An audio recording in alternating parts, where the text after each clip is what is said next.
Good day everyone. Welcome to another English language revision class for the JS3 students of Sleek Angels International School. My name is Mrs. Cynthia Okechukwu and I'm delighted to be bringing this lesson to you. Okay, we're going to go right into it. We're looking at the parts of speech today. Why?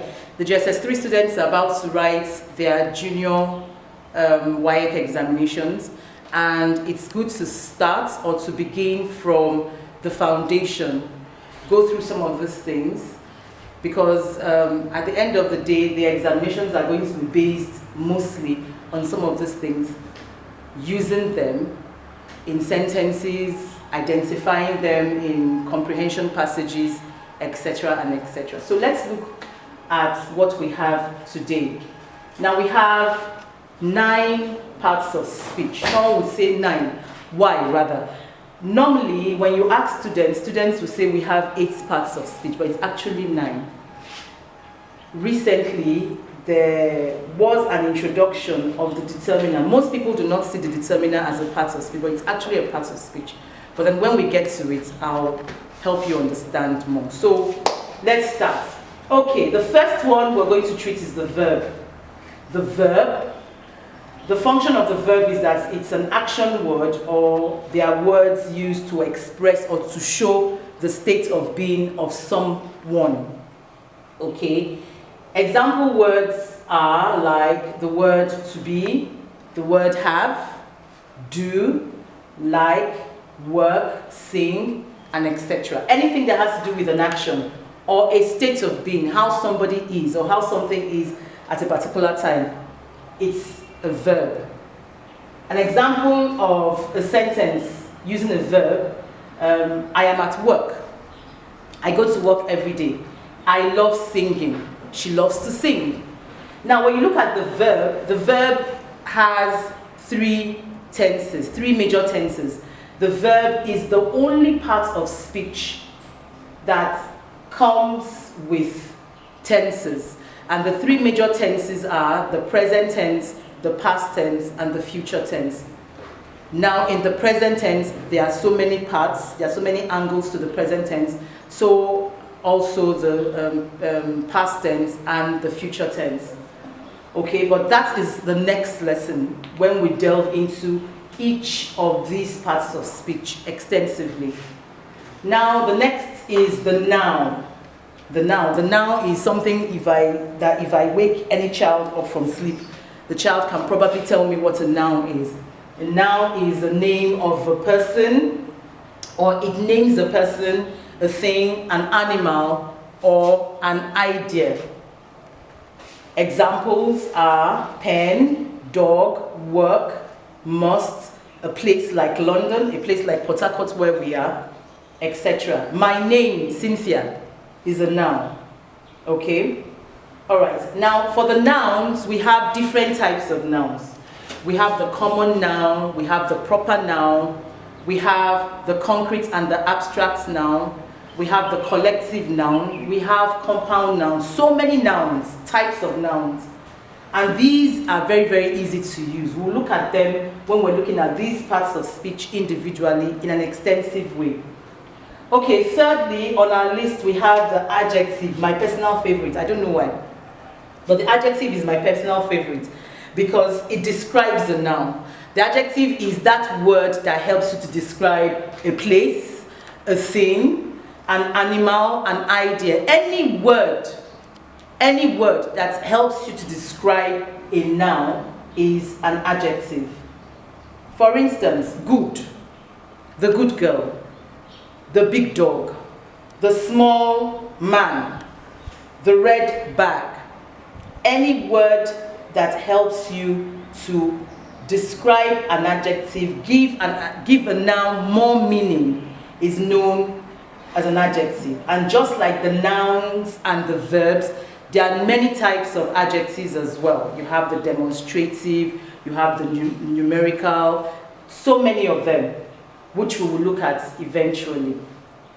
Alright, then number 4 is the determinant.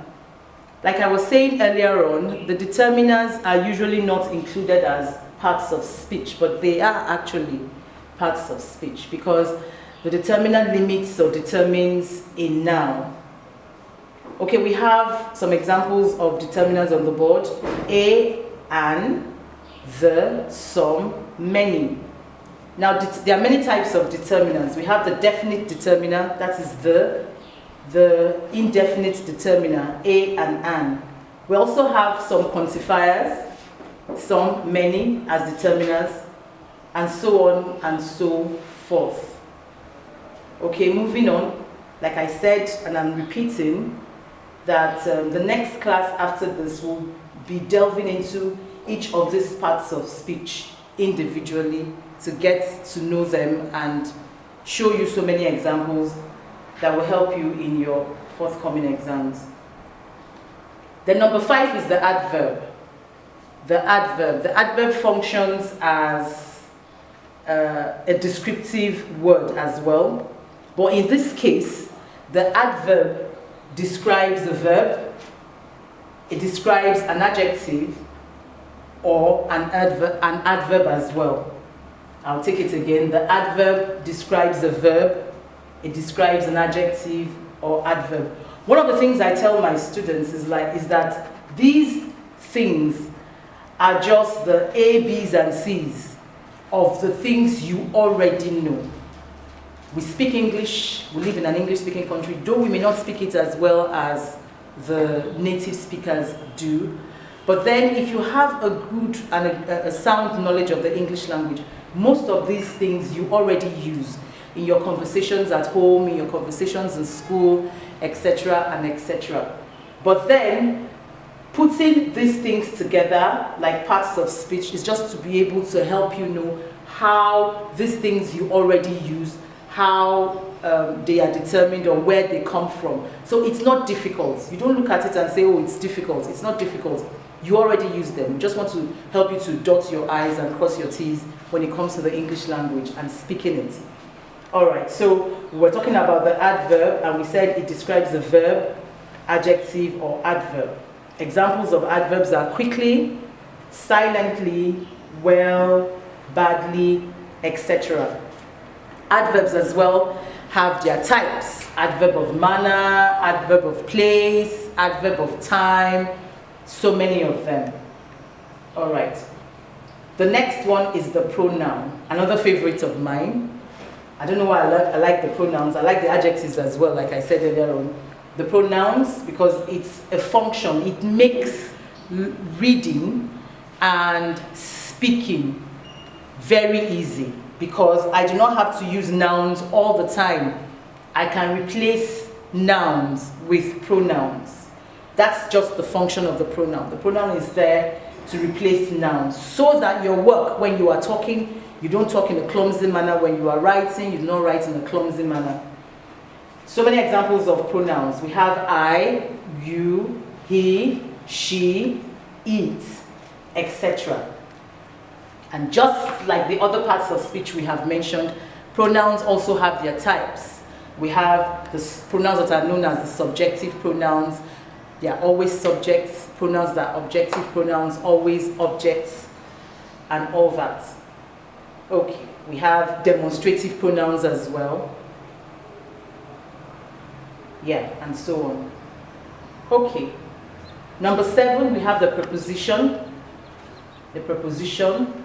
I don't know, but I find out that students have a lot of problems when it comes to using the preposition. I think they can identify it.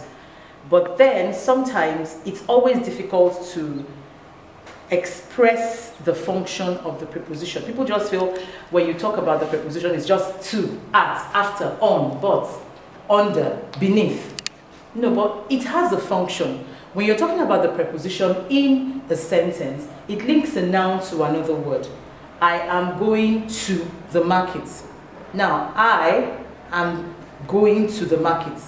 The market is being linked to where I am going to. Okay? So, he is at school. You know?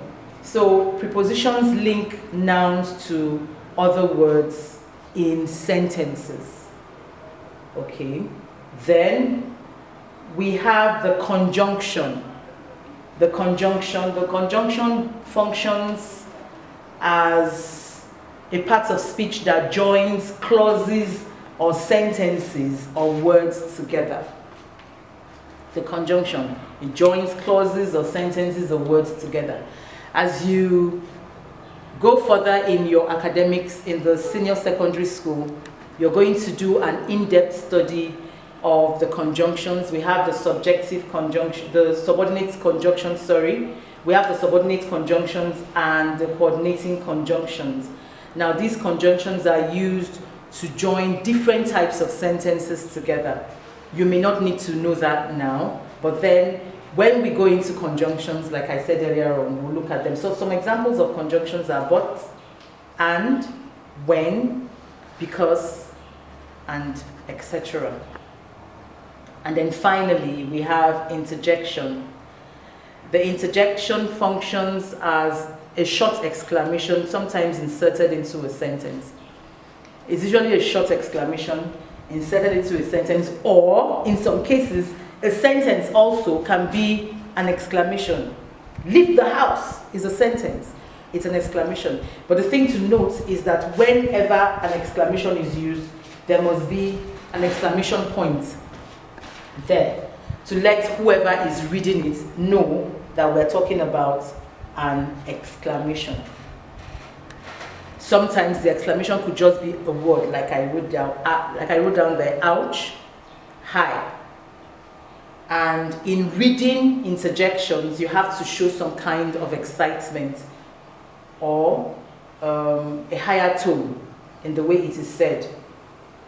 Okay, so we have looked through, briefly, we've looked through all the parts of speech: the verb, the noun, the adjective, the determiner, the adverb, the pronoun, the preposition, the conjunction, and the interjection. And I have given you examples of all of them.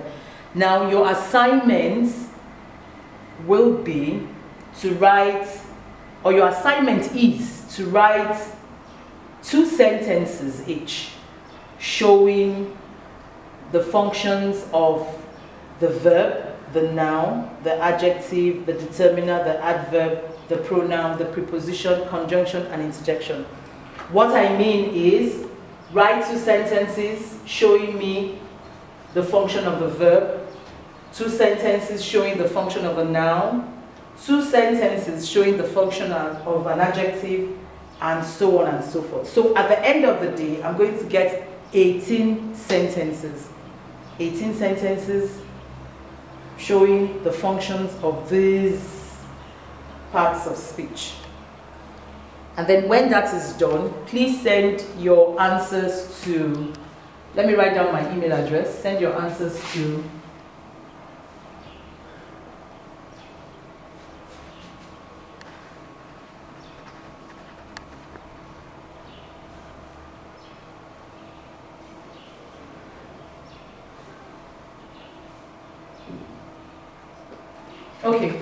send your answers to sirafrica@gmail.com or to 08089890203 via WhatsApp. These are the addresses through which you can send your assignments to.